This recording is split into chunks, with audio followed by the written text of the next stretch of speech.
As I was in the process of trying to figure out the best intro for this week's podcast, I went to church and a talk was given about our baptismal covenants and unity as children of God. In the talk, the speaker said that Jesus is the perfect example of empathy. When Lazarus died, despite knowing that it was not too late and that Lazarus would soon rise again, Jesus wept with Mary and Martha. And those who witnessed the scene said, "Oh, how he loved him."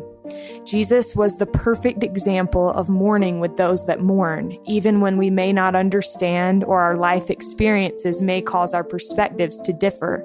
And that is what we will be talking about on today's episode. In our efforts to more fully take his name upon us, it is my hope that we will follow his example and seek to have empathy for all around us.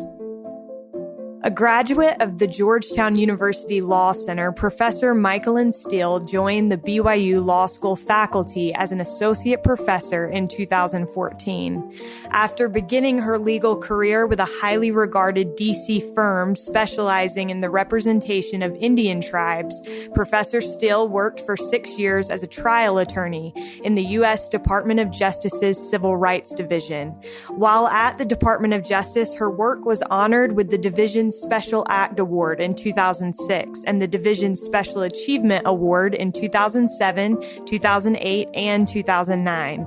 Beginning in late 2009, Professor Steele worked for several years as a counselor to the Assistant Secretary for Indian Affairs, Larry Echo Hawk, at the U.S. Department of Interior. She is a member of the Seneca Nation of Indians of New York and was recently appointed to BYU's Committee on Race, Equity, and Belonging. This is All In, an LDS Living podcast where we ask the question, what does it really mean to be all in the gospel of Jesus Christ? I'm Morgan Jones, and I am so grateful to have Michalyn Steele with me today. Michalyn, welcome. Thank you. Nice to be here. Well, I have so much appreciation for Michalyn. I feel like I should tell listeners up front. We actually recorded this episode about 2 months ago, and a lot has changed in the world. And our episode quickly became, I felt like, somewhat outdated because Michalyn's background is all in civil rights. And with everything happening in the world, I feel like it's important that we make sure that we're touching on the things that Michalyn knows better than most of us. And so thank you so much for being willing to do this again. I'm glad to have a do-over. Well, first of all, I want to start with you are a Native American, and I believe the first Native American we've had on this show. And that just makes me so happy. Can you tell us a little bit about your heritage and what it has meant in your life? And then we'll kind of transition to how that heritage led to your career. Sure. I am a member of the Seneca Nation from Western New York through my mother. My dad's side of the family are pioneers in the great LDS tradition. But my great-grandmothers joined the church in the 1940s on the reservation. The missionaries went to the reservation in New York called the Cattaraugus Reservation in the 1940s, and they found really two people to join the church at that time, and they happened to be my two great-grandmothers, and eventually my grandmother was also baptized, and my mother. And that has been a tremendous inheritance for me, their legacy of faith, not just in the Lord, but in the Book of Mormon and in the church, has been a tremendous blessing for me and to a great many members of my extended family. And I'm ever so grateful that they made those choices and pointed our family in a direction where we could add to the great cultural treasures, the treasures of the gospel of Jesus Christ. So before we move on, I really am so curious about kind of what that culture has taught you. You gave a great talk at BYU a while back, and you talked about kind of how your cultural traditions have taught you principles and things that have impacted your life, lessons that you've applied in different aspects of life. You specifically said, and I love this quote, you said, just as the record of Lehi and his children were preserved against a time of spiritual famine, indigenous peoples and cultures hold truths that teach us in this age of political, moral, and ecological turbulence. So I wonder, like, how has your upbringing and your heritage influenced your life as you've kind of grown up and become the amazing person that you are? Well, I think it's been in the values that those Seneca women have modeled. The Seneca tradition is a matrilineal tradition. You are a member of the tribe if your mother is a member of the tribe.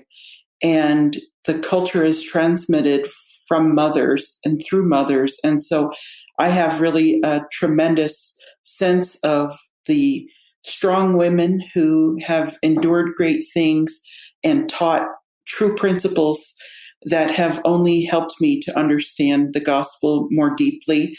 And I extrapolate from that there are many things that are preserved as part of Native culture that are truths that the rest of society, as I said in the talk, just as the Book of Mormon was preserved, a record of Lehi and his children against a time of spiritual famine, it's my belief that indigenous people, indigenous culture, that God has communicated and preserved in those traditions great truths that may help us to face the challenges of our day. Yeah. Let me ask you this. You mentioned the Book of Mormon and your mom and your grandmother's beliefs in that book. And a lot has been said about the Book of Mormon as it relates to people of color. What does the Book of Mormon mean to you and to your family? Well, for me, the Book of Mormon is truly a testament of Jesus Christ, first and foremost. And it really does teach plain and precious truths about the gospel and the plan of happiness that the Lord has for us. I also feel like there were so many prophets in the Book of Mormon who pleaded with the Lord that the record would be preserved in part. Part of that plea was to be a blessing to the remnant of the children of Israel. I don't know exactly who that is in terms of, biology, but I know that the spiritual, the Book of Mormon, in the title page tells us that American Indians are among the ancestors. I don't know what that means. I don't know who that means. I don't know who it doesn't mean. I leave that to others to think through. We just haven't been told that. But I take it at face value that there is in some sense, a spiritual heritage, certainly, that has been preserved as a particular message to Native peoples. And that message is that the gospel of Jesus Christ is for us. We sometimes think about, and I know this debate happens broadly in the Native community, of whether Christianity is the religion of the conqueror. And so to unconquer yourself, you have to put off Christianity and embrace only indigenous teachings and reject Christianity because of the violence that has been done in its name. And part of the Book of Mormon's message to me then for Native people is a message of healing. When I forget if it was Mormon or Moroni, and he says, "Know ye that you're of the house of Israel," specifically talking to the remnant that would be preserved. And to the extent that feels like me through that inheritance, then it helps me to know that Christianity is an indigenous religion in that sense, right? It is that the Savior came among the people here in the Americas. He taught the gospel, and he remembers the promises that were made to those prophets who sought diligently that the remnant would be blessed by the record. And to me, that feels like me. I feel blessed by the record. It helps me to understand the breadth of the Lord's love, and also that he does remember all the promises that he makes and keeps them, even when it takes generations and generations. That's beautiful. Thank you so much for sharing that. I'd like to talk a little bit about how that heritage and your upbringing led to your interest in civil rights. So you have devoted your career to both practicing as a civil rights attorney and then teaching as a professor at BYU. Is that right? Yeah. So I kind of have a dual track legal career. When I was 12, we moved from the reservation, left New York, and came to Orem. We lived in Orem so that my mother could go to law school at BYU Law. She was, among the early classes at BYU and the first Native woman to graduate from BYU Law. And so I think that has always given me a tremendous interest in what we call federal Indian law, the law of the United States that deals with tribes. And that was my mother's career. She's retired now, but her career was practicing law in Idaho and Nevada and that region to be able to help serve tribes. And she was a judge, a tribal judge, and she was an advocate for tribes and had a tremendous legal career with her BYU law education. That said, I did not intend to go to law school. My plan was to do humanities and maybe teach in humanities. I remember when I was about 12, someone asking me what I wanted to do, and I think I said, I want to teach at BYU. I didn't even know what that would involve, but I only remembered that a few years ago when suddenly I was teaching at BYU. But I came there not through a path that I had envisioned. I think I have always had a tremendous interest since I was a little kid in the history of American civil rights movement. I was always interested in any kind of books or movies that would teach me about that. And so when I decided to go to law school, my intent was to practice Indian law.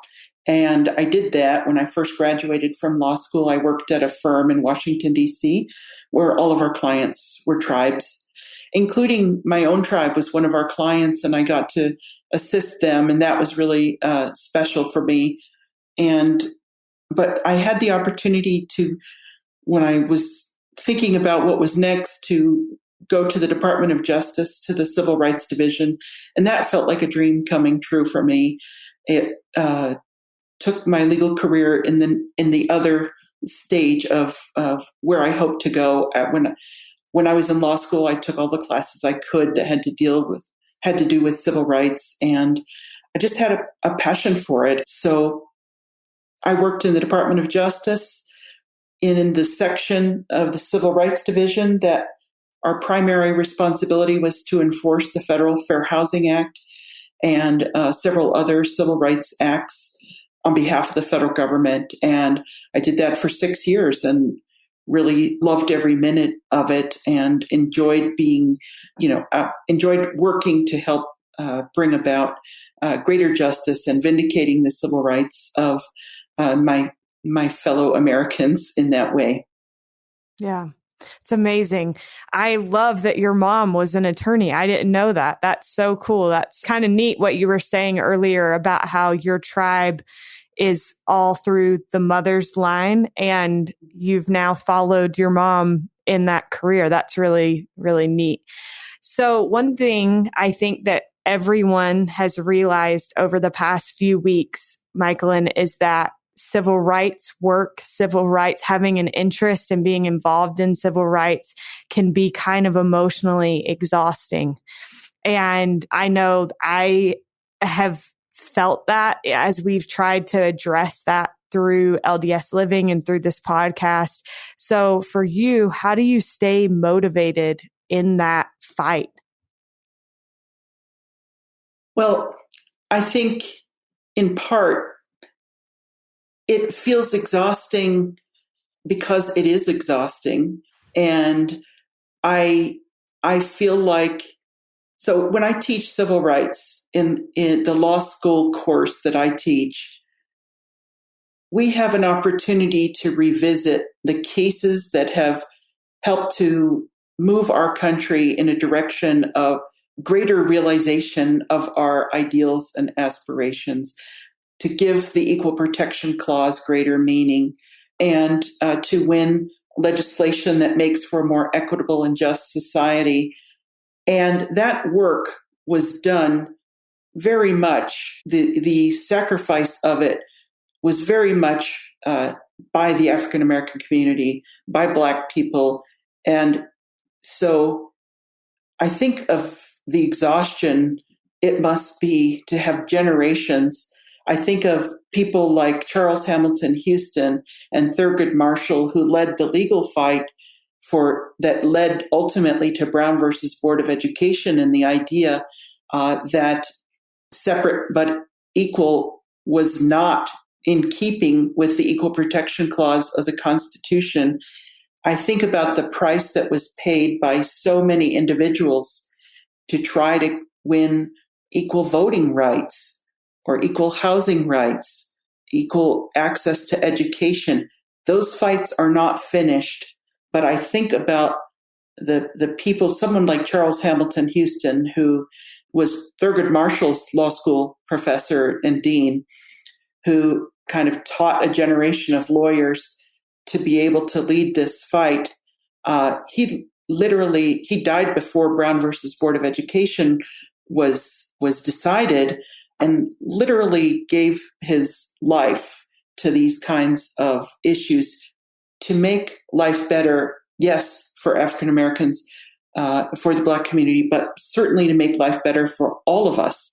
All of us benefit from a more just society. And so I think for those of us who are doing the work of thinking about these issues and allowing the pain of discrimination and racism, allowing ourselves to join in that pain, yes, it's exhausting, but I think it is but a small taste of what generations of African American people, families, martyrs to the cause, laborers for the cause, who have insisted on the equal dignity of all of God's children and tried to help our country to repent for the things that we have done that have failed to live up to that truth.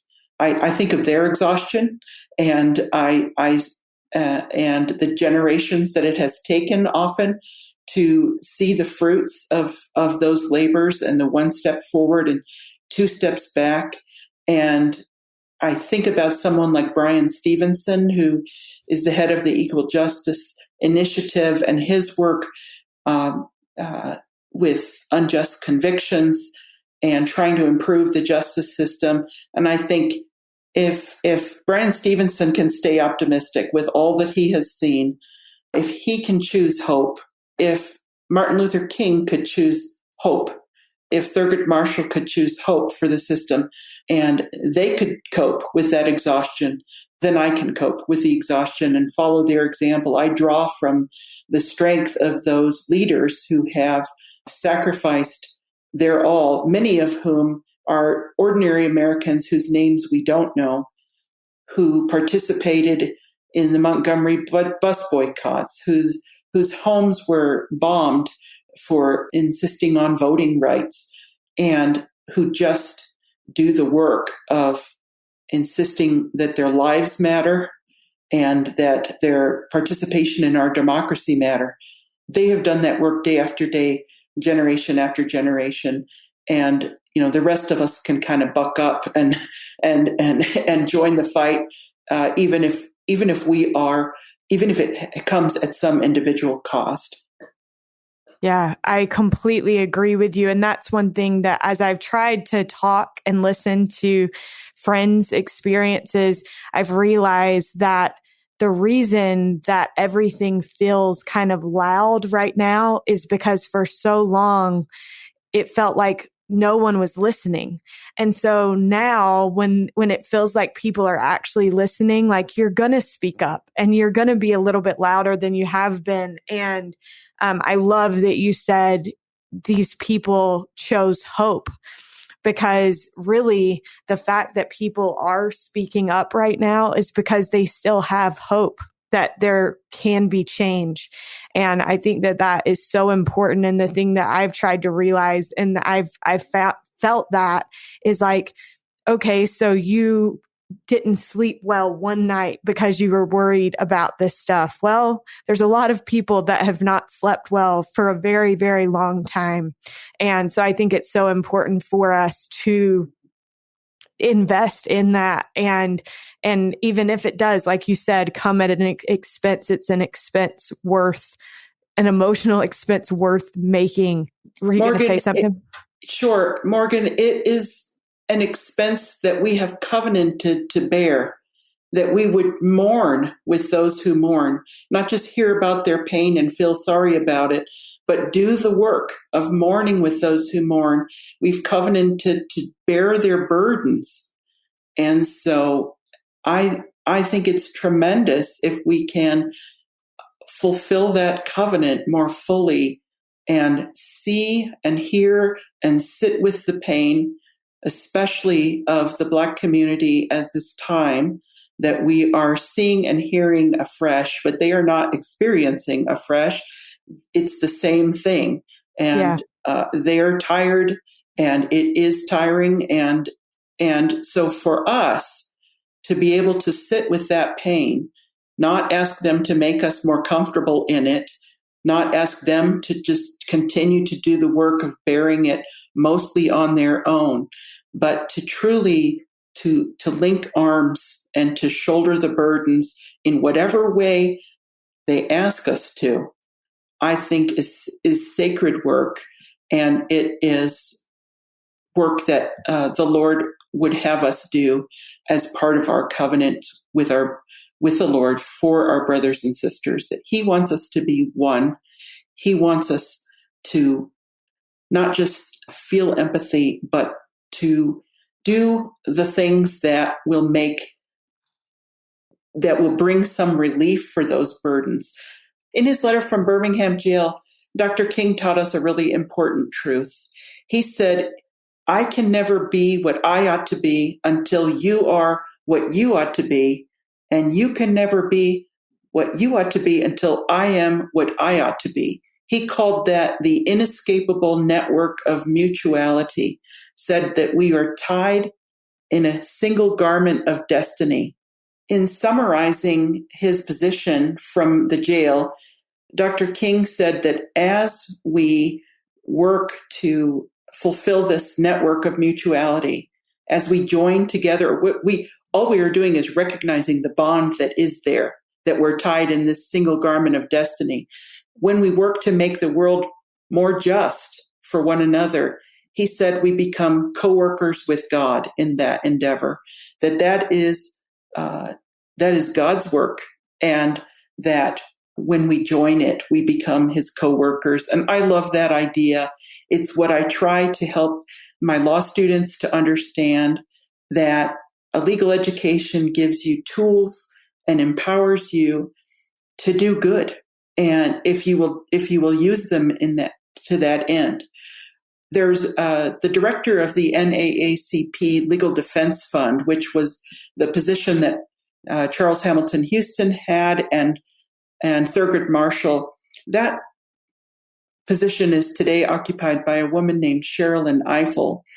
And I heard her say recently that people ask her, what do I do? I've got this knot in my stomach that won't go away about the things that I'm seeing happening. And she said, I've had a knot in my stomach since I was 21 and have been learning these things. I don't know how to make it go away.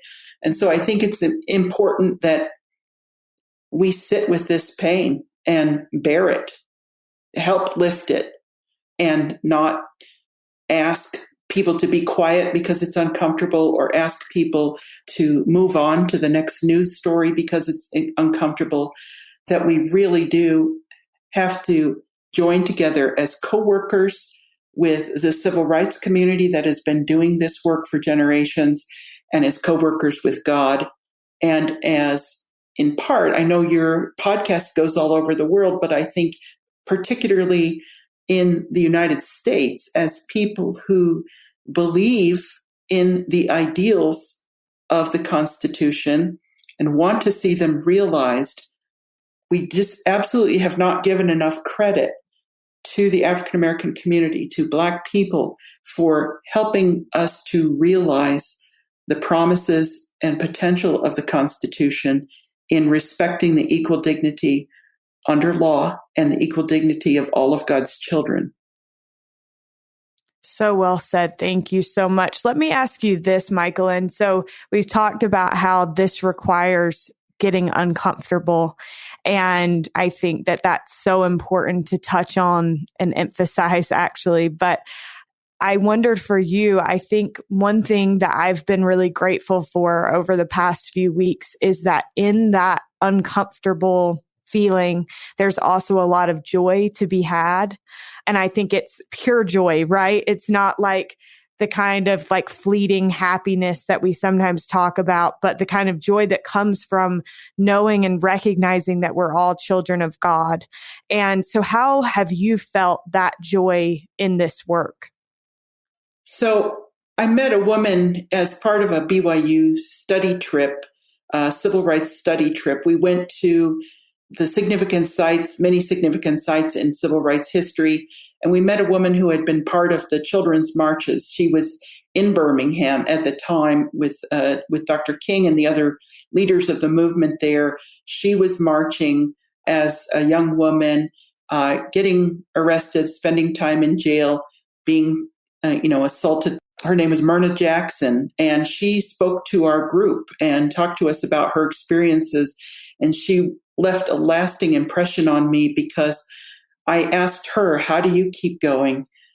She's still working, still, even though, she's now one of our elders, one of our sacred elders in this work. I asked her, what motivates you to keep going day after day, fights that are difficult, if not impossible, to see real and lasting change. She said, I wake up every morning and I say, Lord, use me today. And he does. And that was very inspiring for me to think about. And I think of her often, her example, and I consider it a success the days when I feel that the Lord has used me in some way. And often that is hopefully to lift an individual. Sometimes it's doing things that are of more consequence. It doesn't matter if you are a coworker with God, if you are doing those things that the Lord would have you do, to use your gifts in service to his children. And I think it's a great motto. Lord, use me today. And whatever that might be, he knows your gifts. He knows the people that you will come across and interact with, and he knows your sphere, and he can multiply that sphere, multiply your gifts, and use them to your blessing if you offer them to him, as Myrna Jackson does. Thank you so much.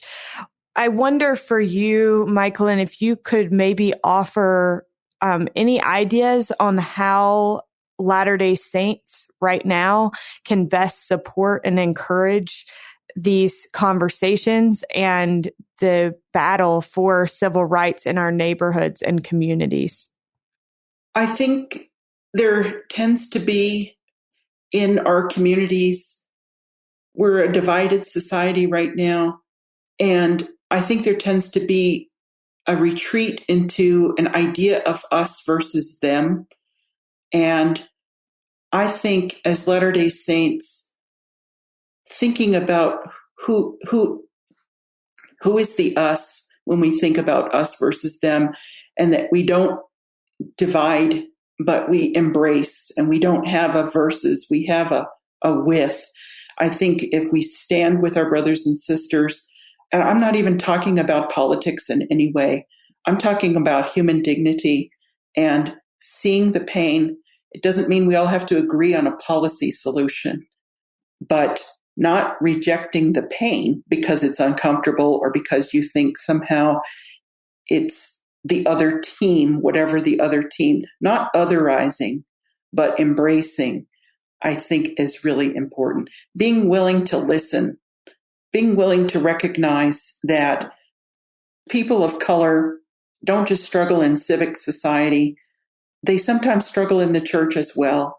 They have to do the work of educating the rest of us or insisting on their own dignity and value when we should be welcoming those gifts and recognizing them, the rest of us, and making sure that just as all are alike unto God, that all are alike unto us, and that we love as God does without limitation, and that we love in real ways, not just in theory, but in real ways. And I wonder too, we've talked about on this podcast, I love that you mentioned, in our churches and in our wards, we need to embrace everyone for what they bring.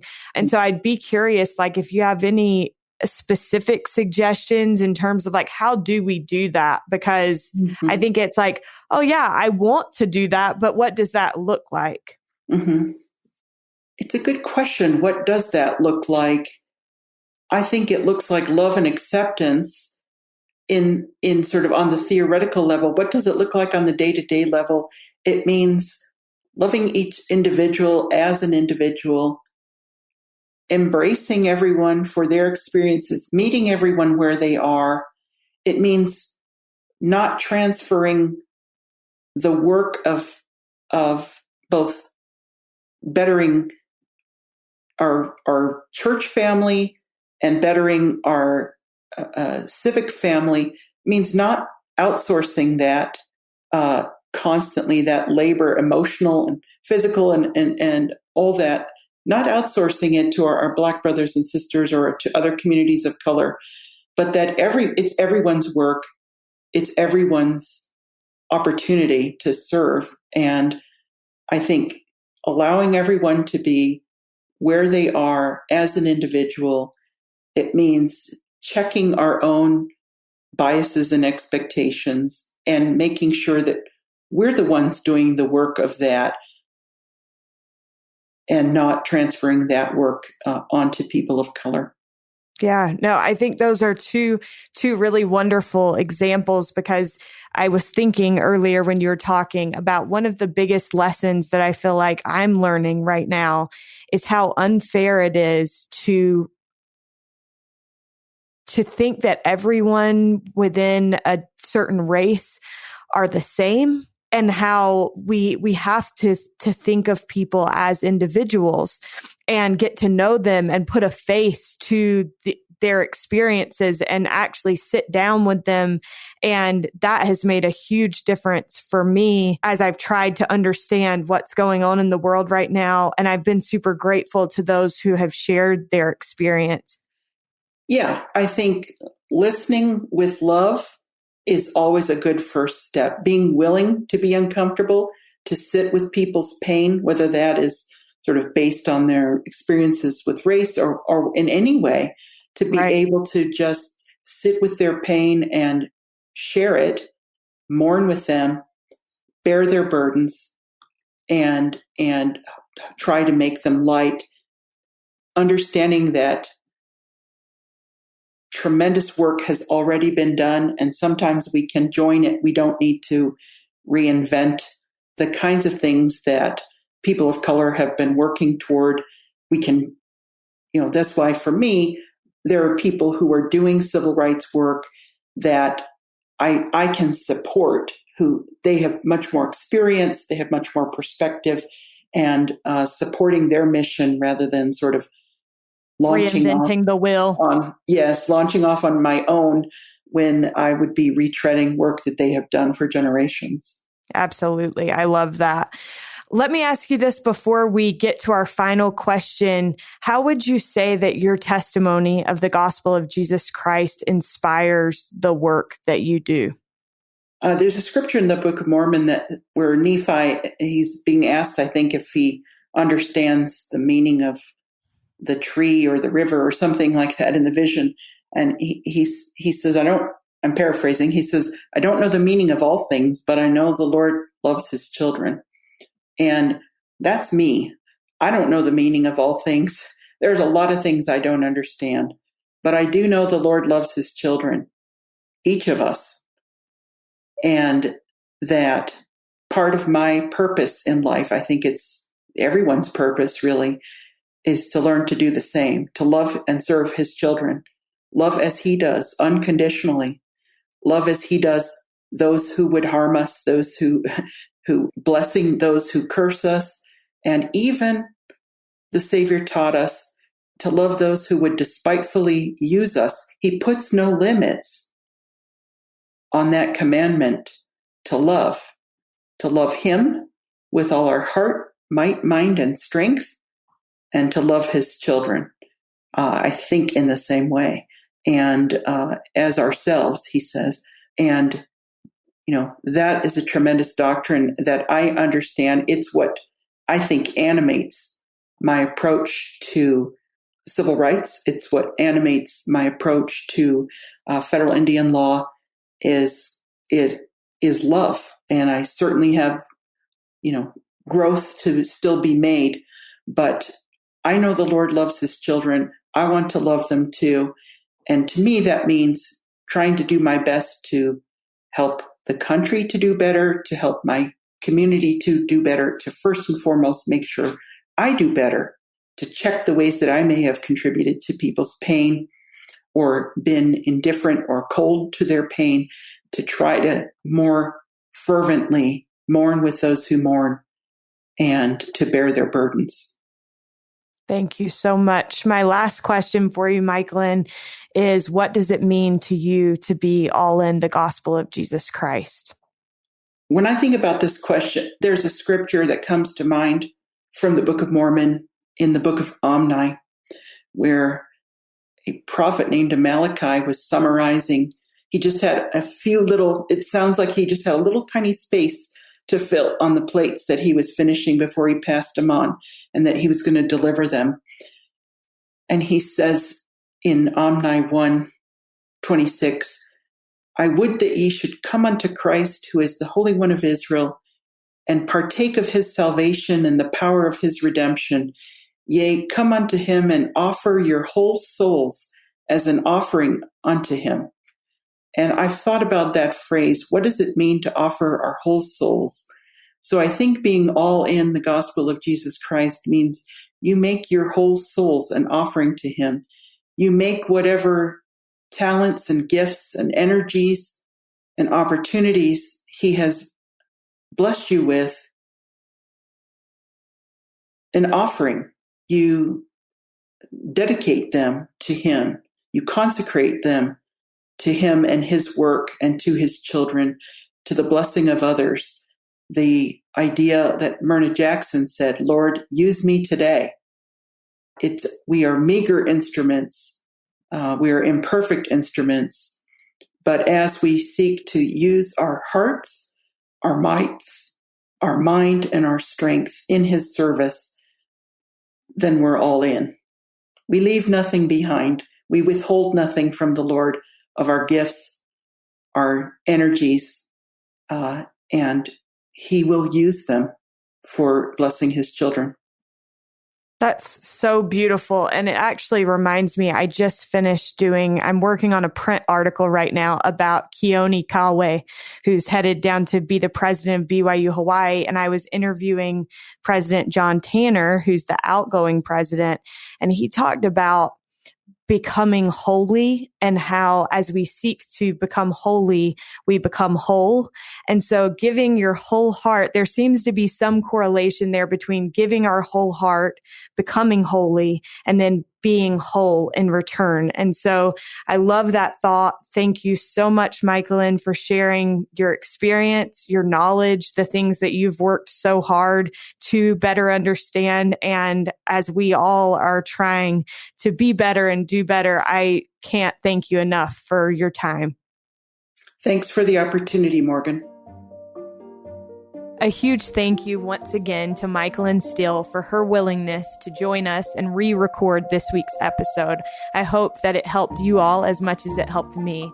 We're also so grateful to Derek Campbell of Mit66 Studios for his help with this episode, and we are so grateful to you. Thank you so much for spending time with us each and every week, and we will look forward to being with you again next week. Until then, please stay safe and stay healthy.